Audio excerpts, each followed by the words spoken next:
The Agenda in the Summer with Nam Kiwanuka is made possible through generous philanthropic contributions from viewers like you. Thank you for supporting TVO's journalism. A memoir is never just about the author. I'm Nam Kiwanuka. Tonight on the Agenda in the Summer, writer Leah McLaren on her new book, examining the troubled and complicated relationship with her mother.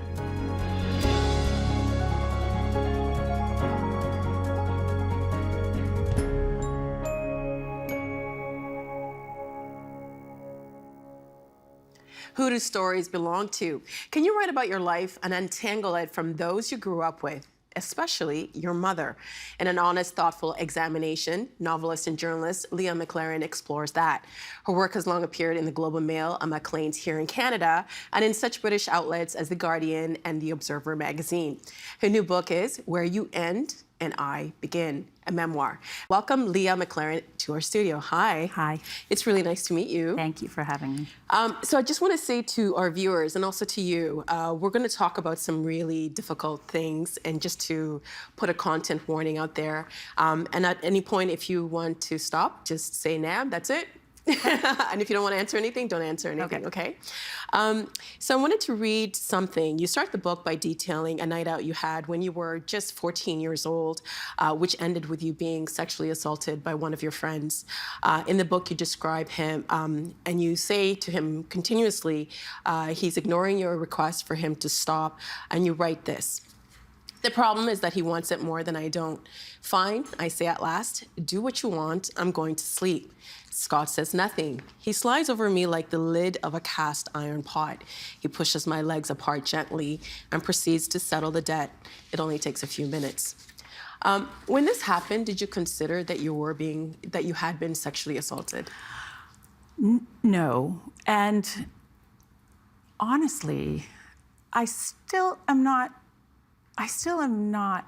don't really entirely see it that way. How come? I think that we were both children, like we were both 14, 15. Mm-hmm. And also, I did consent. I did say, fine, do what you want. Which is that obviously, was after he kept saying, and well, you said yeah, no. Pestering, but I mean, if every you were also woman kinda who gets drunk. pestered into sex is raped, then that's like, you know, but the reason why I think I started the book with that scene is that it stuck with me. Mm-hmm. It's something I returned to and revisited. And it's something that bothered me. And that, like a lot of women, I thought about it during Kavanaugh, during Me Too, and I wondered why I was thinking about it. And I wondered, was I really so traumatized by this, or am I just thinking about it because... You're being told to think about it? Yeah, or yeah. I don't know, or I want to have a victim narrative because everybody seems to have one, and me too.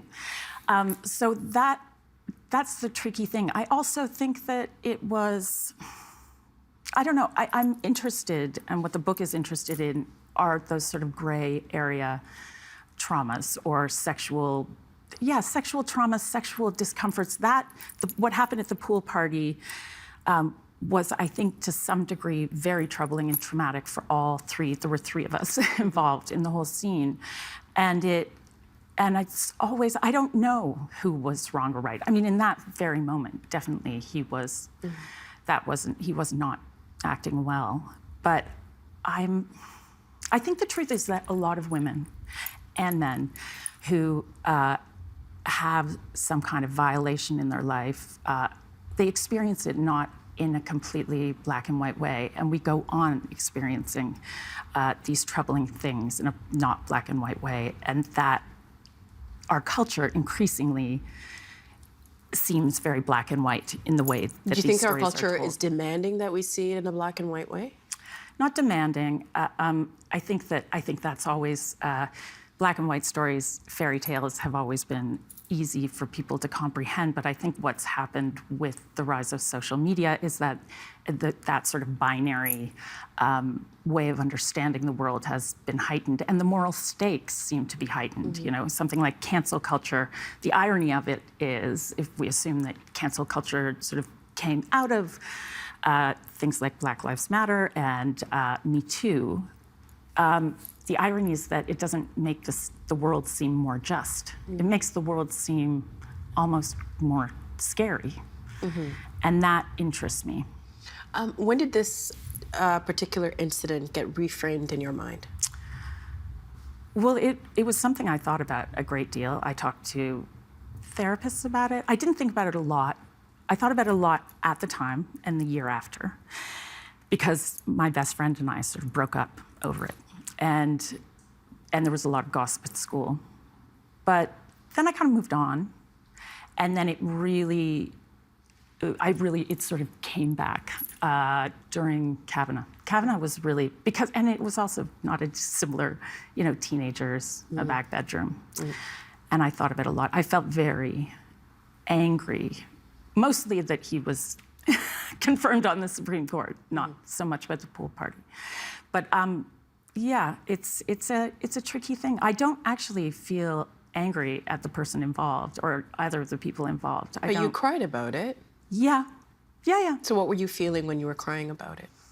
I feel like, we were kids, and it saddens me that as kids, part of the book is about how we were precocious kids. We went to an art school, and like a lot of kids, we were experimenting. And we were trying to sort of play act some kind of, Girls Gone Wild, whatever we thought cool grown-ups would do in that situation. But looking back on it, I see we were just children, and we were hurting each other, and it was quite loveless and pleasureless, and sex really shouldn't be that. And it shouldn't be so fraught with power dynamics. And I feel actually very protective kind of all of us. Well, you were there because it was a party, but one of the reasons why the three of you were there last is that your friend Joni and you had mothers who were kind of, you didn't have to come home at a certain time, let's just say that, right? So you were kind of out there when you should have been at home. When you told your mother what happened, what did she say? Well, I didn't tell her for a while. I told her after I lost a lot of weight and I sort of fainted at school and I failed math, and I wasn't really my best self. And then I remember one night I broke down and told her, and she responded with a story of her own. She sort of said, well, she took it in, and my mom was always really good at listening to the things I could always tell her about. She wouldn't judge me. She wasn't judgmental at all. She would say it's your life? Yeah, she would say, and she meant it. But also, she wasn't easily shocked. Like, she didn't seem to feel frightened that something terrible would happen to me. I think a lot of mothers will do that. It's like you feel the fear, and then you start shouting at your kid, or you feel like this shows I'm a terrible mother, that you were able to do this thing. And my mom wasn't like that. And she was quite risk tolerant. And she told me I have a story of my own, and the story was that the way she put it was, I fell very much in love with someone when I was your age, and it was an incredibly damaging relationship, and it was heartbreaking. And the relationship, it turned out, she was not my age, she was 12, not 14. And it was with her pony club instructor, who was in his 40s and married with 4 children. And it went on, and it was not one night at a pool party. It was from 12 to 15. So it was a profoundly damaging trauma for her that was experienced in the way that often a lot of what we call childhood sexual abuse or childhood or even early adolescence, which is childhood. Sexual abuse is often experienced very differently than other forms of sexual abuse. It's actually quite strange that the word rape it means so many things. And in my mother's case, and in the case of many people like her, it was her first experience of love.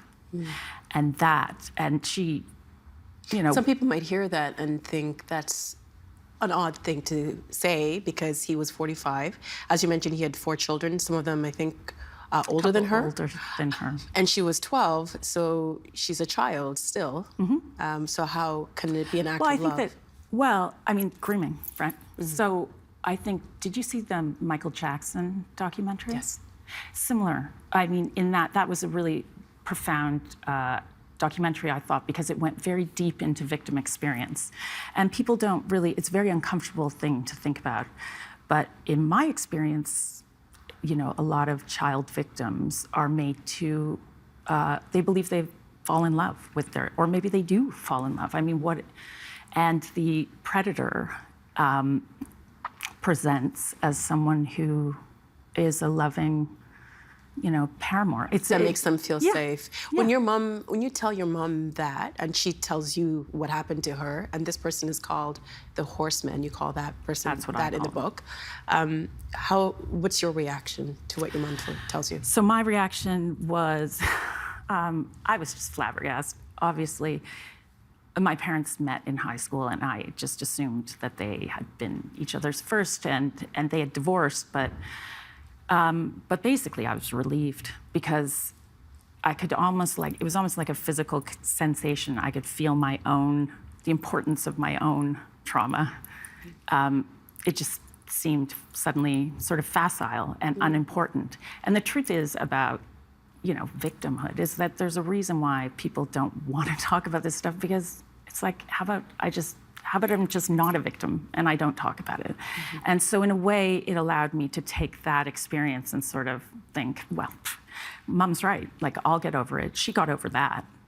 And so it was profound relief, but then also a sinking sensation of, she also explained over time, part of it that night, but then part in the years to come, about she left our family when I was about 8 and my sister was 6, and eventually moved to the city. And it was very much her, it was a split motivated by her.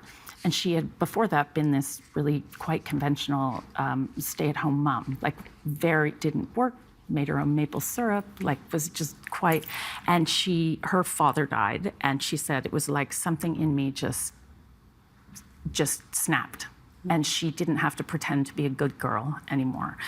And that story, the reason why was because, as she explained it, what happened with the horseman was her father had found out about it. It was a source of incredible shame for her.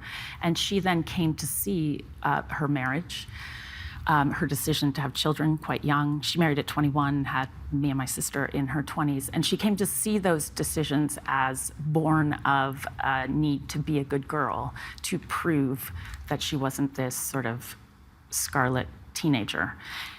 And in her mind, and the way she talked about it was, she found out that my grandfather died, and she then left. But what was shocking to me was, of course, this meant that my entire childhood, my entire family was born of this trauma. It's interesting you said that she said she didn't want to be a good girl anymore, but she always used to say that about you, that you yourself are a good girl. And some people might say that you're on the outside, that your relationship with your mother, the Gilmore Girls, like, that's the kind of relationship I want to have with my daughter. But you know, you later on you come to realize that your relationship is defined by the word enmeshment. What does that mean? Well, enmeshment, it's not unlike, it's a psychological term, and it's not unlike codependency, if you're familiar with that, a much abused term. But it's often seen in children of alcoholics, which my mother was not. It essentially means a blurring of boundaries between an adult and a child. But it can happen between two married people too, but it's when codependent people or enmeshed people or people who are the product of childhood enmeshment have a hard time understanding the boundaries between their feelings and the feelings of their loved one. So, and usually what it's born of, the theory goes, is that the enmeshed child takes on the feelings and emotions, carries the feelings and emotions of the adult, their primary parent. In my case, my mother. And I very much identified with that. Like, her feelings, her story is part of the reason why I was so profoundly affected and fixated and fixated to the point where it was a sort of kernel of this book with her story, what was her abuse story, because it seemed, I just thought about it so much. Mm-hmm. It seemed more important than my story. And you write in the book that it became more, you tried to unravel or untangle this relationship once you became a mother. And in the book, you write something that I wanted to read. You write, stories are like children, and children are like barn fires. You can make one. It's usually easy. You can do it on purpose or by accident. Go ahead, toss a match in the hay. After that, the thing will live and breathe. It will go where it wants. You cannot pretend to own it any more than you can control it.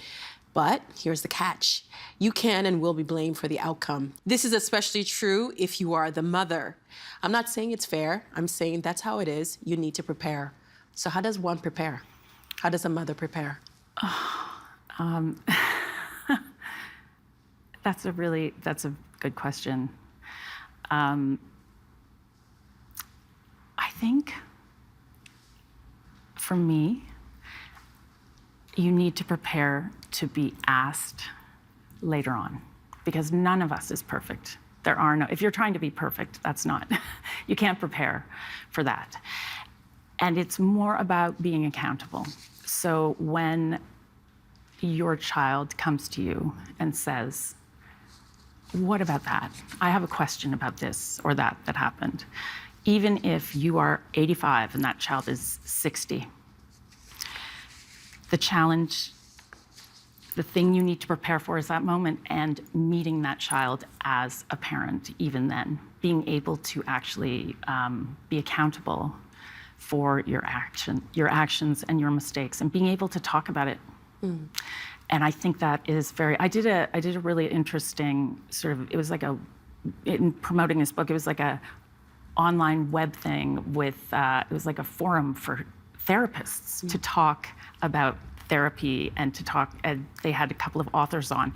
And all of these therapists, family therapists, there were like couple of dozen of them, and they were talking about how many of their clients are people like my mom, who are saying, I feel like I'm being presented with a bill, like an invoice from my adult children saying, what about this, what about this? And it often happens, for me, it was after I had kids. I had this incredibly warm memories of my mother, and our relationship was like so extraordinary. It was the Gilmore Girls, like no one, from the outside, it looked unconventional, but it worked. We never fought. We didn't have any of the problems that teenage daughters and single moms have, or any teenagers and their parents. And then I had kids, and I just thought, wait a second.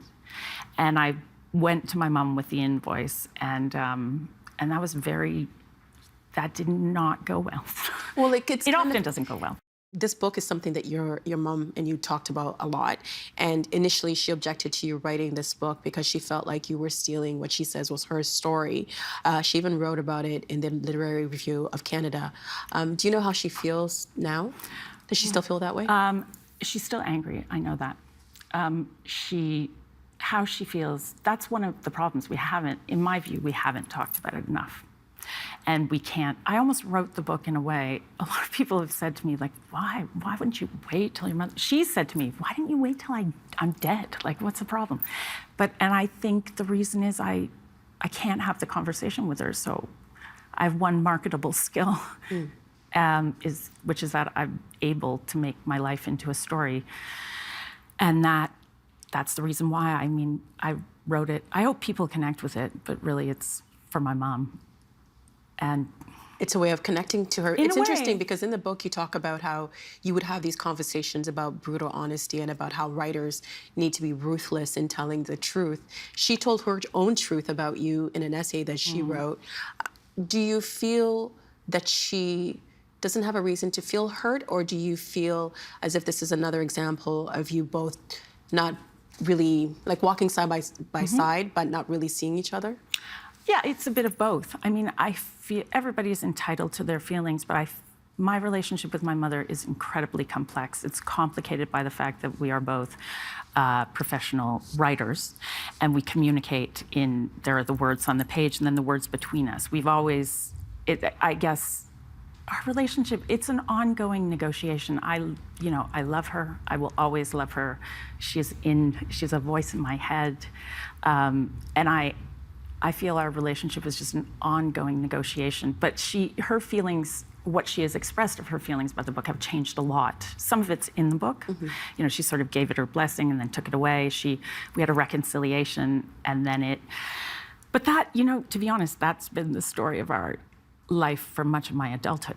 It's like many people have that with their moms. You have a holiday, you have a blow up, and then you don't talk for 6 months, and then you reconcile. But for me and my mom, I think in a way I wrote the book too because I needed distance. I needed to say, this is how it was for me.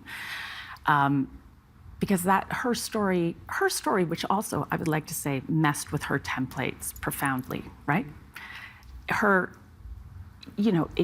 The idea, when you go through a trauma like that and you have to spend the rest of your adult life realizing that what you thought was your first love that made you feel very special was in fact rape and a violation, that is so damaging, even beyond just what happened to her young body.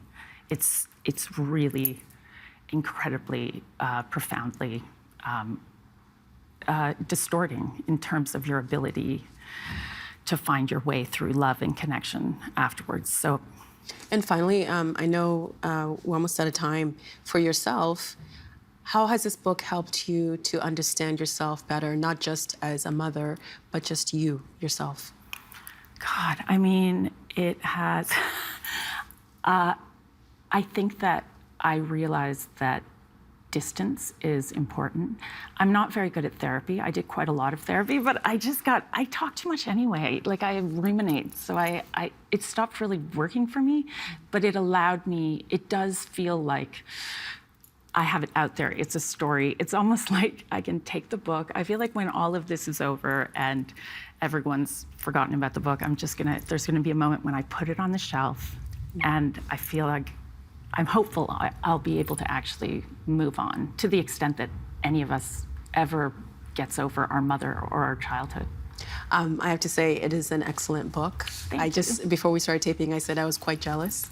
It's really terrific. Congratulations. Thank you I know it's so much. difficult to put these things out, but I think they're going to help a lot of people, myself included. So thank you. Thank you.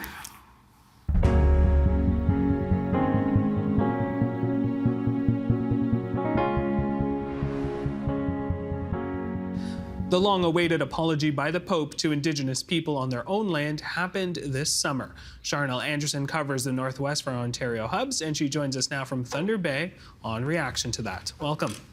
Hi, Diane. All right, so you spoke to 3 Indigenous leaders for their thoughts on the apology, but before I ask you about that, here's a reminder of what the Pope said.